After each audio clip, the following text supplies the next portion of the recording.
Man, I needed this. A week's vacation on a cruise ship right in the middle of the ocean. My only wonder is why was the price so low? It seems like a really nice place. It may be nostalgia, it may be that includes Petey Piranha as a character, or it may be that the game is actually really good, which it is. But I would 100% take Mario Kart Double Dash over any other Mario Kart game any day of the week. Yes, you heard me right. Mario Kart Double Dash. The one from the GameCube that doesn't really seem to get the spotlight very much. And I seriously don't even know why. Because it honestly offers everything for a perfect Mario Kart experience. Mario Kart Double Dash brings to the table an interesting, never seen before new concept in racing games. Great controller design. It also offers the unfairness with the items and also super memorable tracks. So what happened? Well, to start off, and probably the only flaw, is that the game released on the GameCube. It really isn't that big of a flaw, seeing that the GameCube was leaving the competition behind in the first day with sales. The best-selling games were hitting it out of the park with the GameCube, with one of them being Mario Kart Double Dash. But after some time of the release of the GameCube, sales started dropping because of the way more powerful hardware the Xbox and PlayStation 2 were offering. So, while everyone was offering amazing experiences with such impressive graphics at the time, Nintendo, well, you know Nintendo at this point, they always do their own little thing. So their own little thing at the time was the tiny discs of the GameCube. Sad to say that the GameCube started flopping in sales. Many third-party companies dropped out from developing games for the GameCube and instead went with the other consoles, and it left the GameCube way below Xbox and PlayStation. This is not to say that the GameCube was bad, but it surely wasn't on par with the competition at the time. So yes, from the very start, this game was doomed to have a small presence in the Mario Kart spectrum, but you would be surprised of how that little small presence has even showed up in the most recent Mario Kart game. Because how can you look at this and not say hell yeah?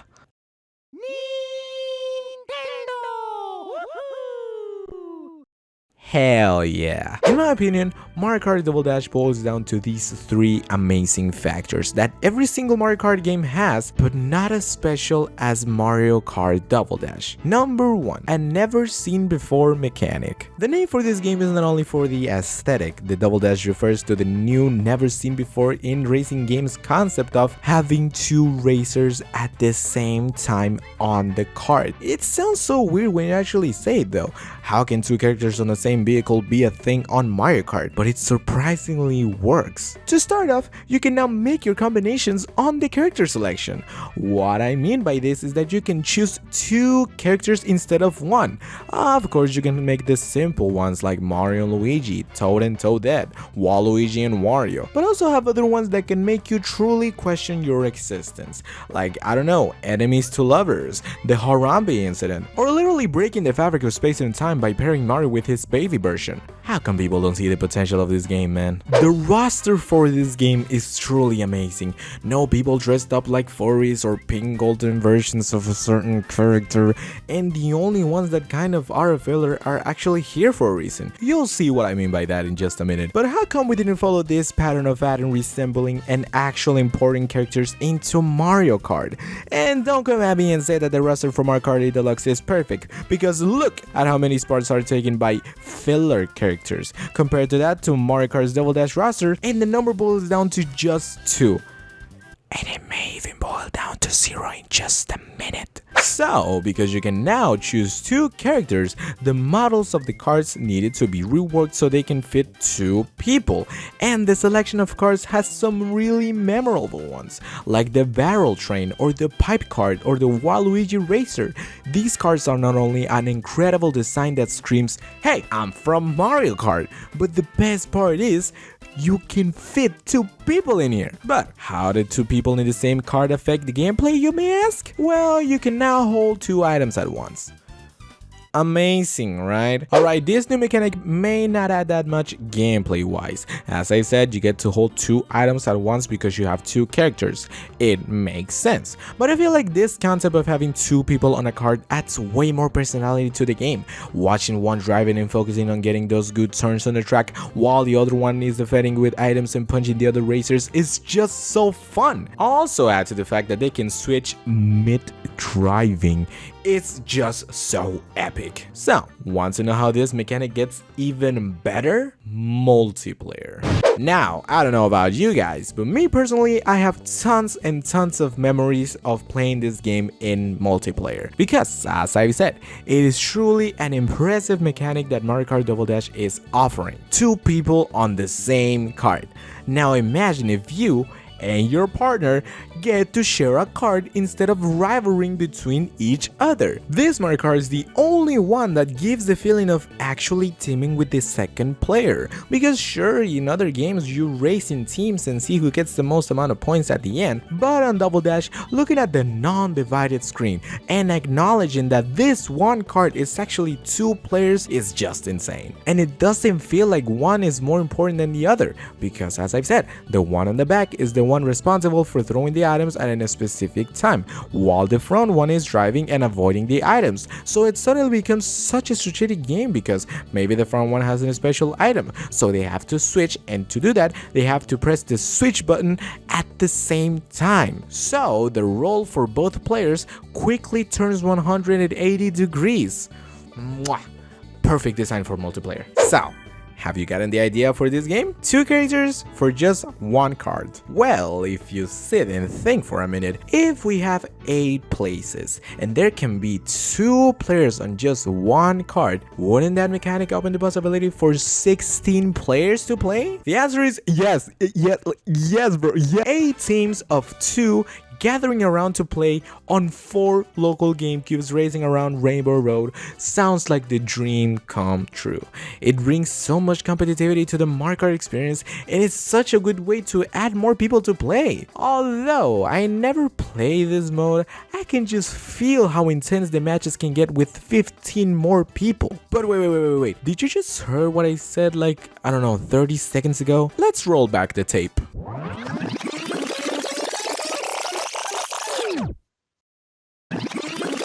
Wait, bro, this is from last video. Forward a little bit. Bro, wait, this is forward in the video, stop. Peter Piranha should have been your first. How did I even get to that point? Alright, you know what, just let me read the script. Aha! Number 2, the special items. The characters are not only for the pretty looks that they have. Mario doesn't appear in this game because it's titled after him. Or maybe he does. But one sure reason of why he appears on Mario Kart Double Dash is because of the special item he offers while racing. Special items are an impressive way to add more originality of the characters. They are unique to characters of the same column and also really special gameplay wise. For example, Mario and Luigi has a bunch of variables that spread on the course. Or how about Yoshi and Birdo that have a way more powerful version of the red shell, which is the egg. These special items are also a really big point of Mario Kart Double Dash, because again, with the combinations you have by joining the characters, you are also thinking which ones are more powerful to your advantage. Have a defense speed combo with Mario's Fireballs and Toad's Golden Mushroom, or how about a hit and run combo with Peach Hearts and Baby Luigi's Chain Chomp. It's so impressive how the match can be determined with the characters that you pick, and not necessarily because one is more faster than the other. Because while sure, yeah, this may be the fastest combo on this game, it may not be that powerful when it comes to the special items. Saying that they got the triple red shells and the triple green shells as a special item is like, bro, that sucks. So, how do we combine the amazing characters that they are offering with the special items that every character has? Number 3, the tracks. Call me whatever you want, but Mario Kart Double Dash also has a perfect roster of tracks as well. Yeah, I can hear some people in the comments saying, oh wow bro, your opinion only depends on nostalgia. Like bro, be real first. Shut up! Isn't it funny how I'm creating all of these scenarios in my head? Mario Kart Double Dash tracks have that Mario Kart touch. I know, wow, surprising, but let me tell you this. What does Amsterdam Drift have anything to do with Mario Kart? What does New York Minute say about Mario Kart?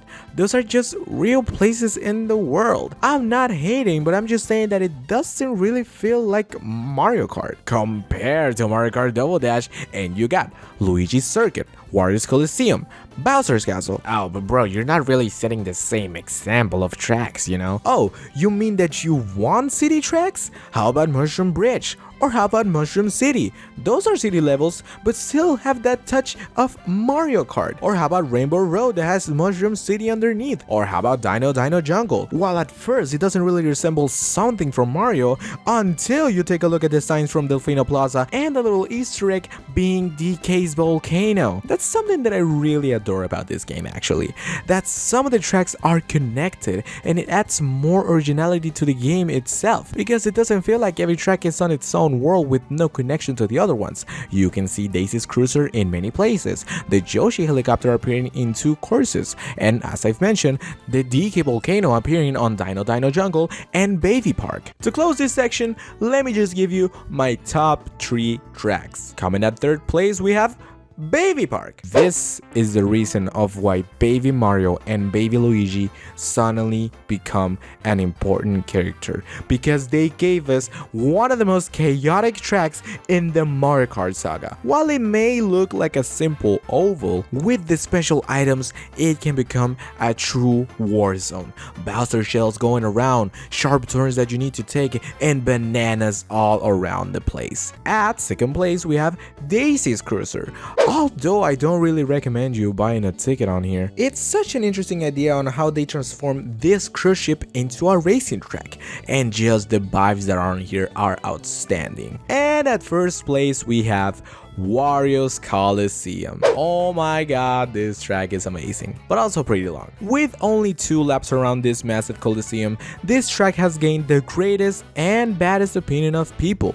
Yeah, this one gets mixed reviews. Some say that it's bad because of how long and how sharp the turns are, while other ones agree with me that this is one of the best designed tracks for Mario Kart Double Dash. Having this big Coliseum and get to drive it in so many ways just makes me wonder, how come this track didn't get revived for the future entries? It has the potential, but no, apparently it was really necessary for the return of Mario Circuit 3 and Mario Circuit, despite already having 2 Mario Circuits. Overall, the presence on this game on the Mario Kart franchise has been very subtle. The double item boxes have returned for Mario Kart 8 Deluxe. Peter Piranha made the comeback onto Mario Kart 8 Deluxe. Also, the main 8 tracks from the GameCube have appeared in future releases post Mario Kart Double Dash, which is great, but is that it? Well, you can't really bring everything from this game, But if there's one thing that I feel like it could have been a major point for every single Mario Kart post Mario Kart Double Dash, is the double character idea. An impressive way to remark yourself from other racing games, an actual good reason to have double items, an incredible way to add more people to play the game since you get to have 2 people on the same cart. Why did this amazing feature never made a return? We've seen that the trick shots from Mario Kart Wii have made a return for future entries. We've also seen that the underwater and fly mode are also here to stay since Mario Kart 7, and it's way more than likely that the Mario Kart 8's anti-gravity mode will make a return in future releases of this saga. Sure, these are amazing features that build up even more in the idea for the true Mario Kart experience for everyone. They are simple, they are unique, and it makes the tracks 10 times more enjoyable. And yeah, they make Mario Kart look unique with these features, but look at how many games it took to do that. Mario Kart 7 introduced the 3 modes, Mario Kart Wii introduced the trick shots, Mario Kart 8 Deluxe introduced anti-gravity, while for Mario Kart Double Dash, it only takes that one single feature to separate it from any other racing game outside Mario Kart. Man, I really love this game, and it honestly sucks that only some side features have been brought back into the series. It blows that Mario Kart Wii gets more popularity. It blows that this game has amazing tracks, but only a few of them are remastered and other ones don't take a spot because of Sunset Wilds? Literally, look into my face and say that this layout of track is more interesting than this layout of a track. I dare you. And most importantly of it all, it blows that it took this much time to bring back Peter Piranha on a mainline Mario Kart game. And don't say to me that, it was brought back to Mario Kart Tour, because it doesn't count, alright? Peter Piranha should have been your first character to bring back, Nintendo. Oh, so that's how I got into that point. Huh. Good to know. Man, it honestly blows that this game gets overlooked by other releases from the Mario Kart franchise. But you know what? I get to say that I played this game. and I'm fine with just that. Ah!